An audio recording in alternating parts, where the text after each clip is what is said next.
Hello! Today it's the day. It's gala time day. Anyway, dito ako sa loob ng Chubu Airport kumakain kasi we're going to South Korea. Kala mo naman 1 week talaga sa Korea eh. Hindi naman 1 day lang pala eh. Anyway, kain muna ako para mamaya kakain ulit after. So, ito na pala yung plane na sasakyan ko, waiting for boarding na. And then, so, tatamad na ako mag voice over. So, ito pala yung plane na sasakyan ko. Malaki siya actually, pero the most important is may pagkain. Kahit sa aeroplano, basta may pagkain, gora. You know, kahit nagda-diet, pero food is life. So, yun yung pagkain ko.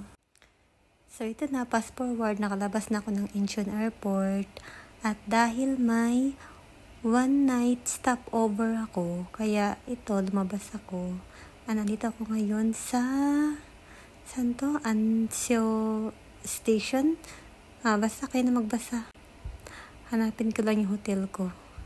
Kasi 1 night lang naman ako. Kasi tomorrow in the morning, check out na ako and I'm going to another country which is Central Asia.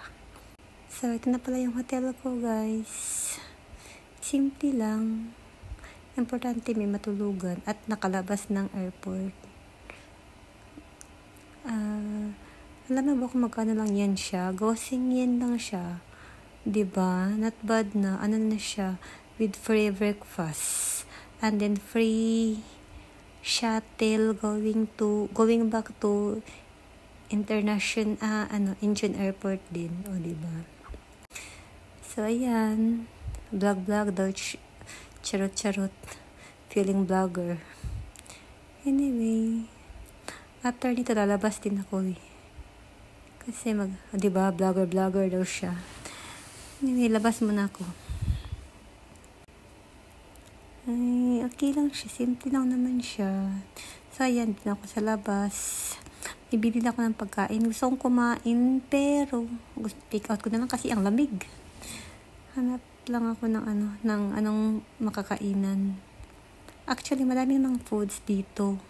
Anyway, nakalimutan ko palang i-hirit. Ito pala yun siya yung free breakfast. Actually, hindi naman talaga siya free breakfast. Siya sabi ng 24 hours free or tabi-hoday siya. Kung kailan mo gustong kumain, go. Pwede ngayon, mamaya, at saka bukas. Basta, it all you can daw siya, sabi niya. Yan lang siya, diba? Not bad na kasi free lang naman siya sa halagang goseng yan, diba? San ka pa niyan? Free food, shuttle, o diba? Not bad. Tapos, syempre, dito tayo sa labas ng Incheon. So, bumili na ako. Nag-shopping na ako ng konti. Shopping na konti lang. Sorry lang. Yan, yogurt. Ano ba ito na bibili ko? Yan mga wala kwenta. At saka ito. Mag-isa lang ako pero ang dami kong in-order. O diba, patay gutom. Wala lang. Hindi ko na alam kung anong orderin ko. Kaya kung ano-ano na lang. Ayan. Ba't ito? Okay na. Sige. Kaya mo na, Mi. Ay, akala ko marami akong in-order. Konti lang pala. Piling marami. Yan lang siya. Sabaw with rice. With ganyan. With AB. CD. Char. And then, ito lang din.